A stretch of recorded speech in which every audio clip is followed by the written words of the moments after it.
Today we're going to make Oyako Don. We are sure it's one of the most favored Japanese dishes in and outside Japan. But it's actually a pretty hands-off meal. Most importantly, we'll use this sauce, Kaeshi. Easy to prepare and widely used in many Japanese home dishes, which means you could begin building up Japanese dishes without feeling burnout. We somehow found out many other instructional videos of Oyako Don didn't feature this sauce. We're using this leafy veggie called mitsuba. It's popularly used for sushi rolls and adds some fresh flavor to the meat and egg combo of Oyako Don.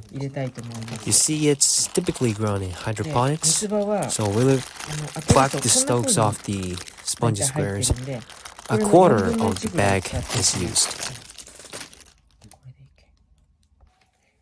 Kaeshi ingredients are very simple. It uses shoyu, cane sugar, and home mirin. Among some different types of mirin, we normally use home mirin. The volumes for each ingredient: 100 milliliters of shoyu, 20 grams of cane sugar, and 20 milliliters of home mirin. While they have been measured to the volumes, you could multiply the volumes to the amount you want to stock for other recipes. We usually make this a lot and keep it in the fridge for later use. However, we'll recommend starting with each amount of the 3 ingredients doubled first. Alright, let's make kaeshi first. Pour in the shoyu in a saucepan like this and put it on medium heat. We have to be really careful with heat since shoyu overflows easily when heated. When you started seeing the fine foam at the edge, lower the heat and put in the cane sugar, stirring it gently with a spoon until the cane sugar dissolved completely. As the cane sugar dissolved well, turn the heat back to medium and make sure the shoyu foam has risen to the surface again. Then pour in the mirin and simmer it for 3 minutes. Speaking of mirin, one of its properties, other than its sweet taste, is that it makes heated liquids like this shoyu become slightly syrupy. After the 3 minutes, the syrupy state goes back to liquid, which is the time to remove the pan from heat. We're going to be using this newly made kaeshi, but as mentioned earlier, you could also make this and keep it in the bottle for like soba dipping sauce or seasoning veggie stews. In fact, the longer it rests, the more flavorful it becomes.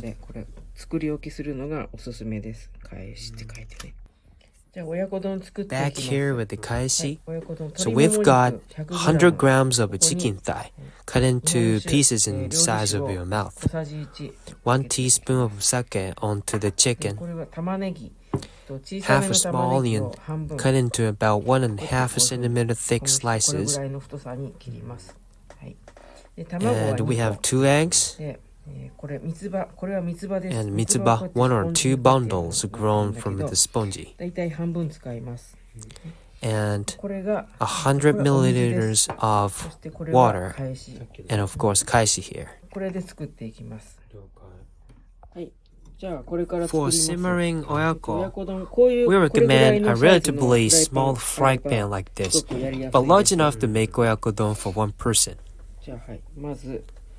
We start off mixing egg, but we don't overmix it, because appreciation of the difference between yolk and white is what we enjoy in eating oyako.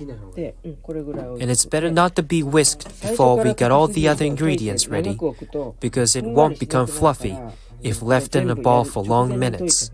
We do it right before turning on heat.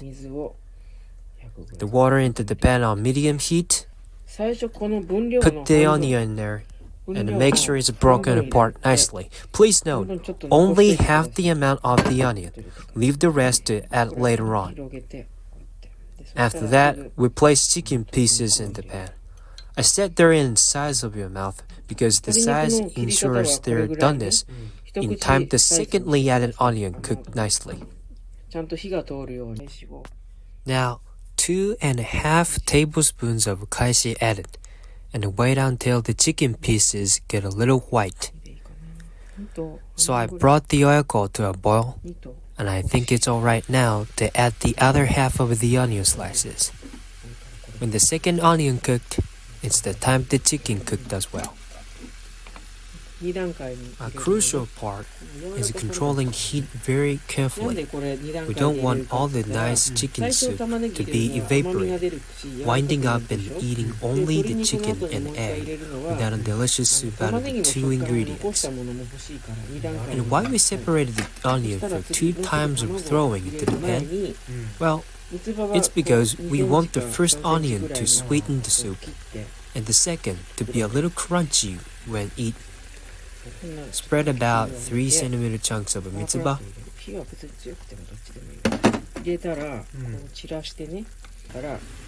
And then turn heat to high. When you dribble egg, use chopsticks so that the egg follows down into the pan, like drawing an egg spiral.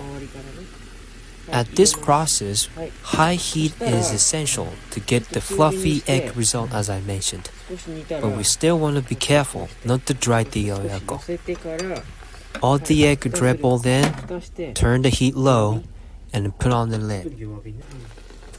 It's not precisely decided how many times you should do this, but open the lid to agitate the egg for a few times, just until you see the egg spread evenly. Stop the heat and let the heated pan cook it a bit more. In the meantime, we prepare a bowl of rice. A turner is probably the best to remove oyako onto the rice with. Done! So temptingly steaming, and above everything, the sweet and savory taste. We're actually still trying to get the hang of shooting videos effectively, but please subscribe for more easy to cook, tasty Japanese dishes. Only with a fairly unfeatured seasoning sauce Kaeshi, Oyako Don will be your quick meal option at your home.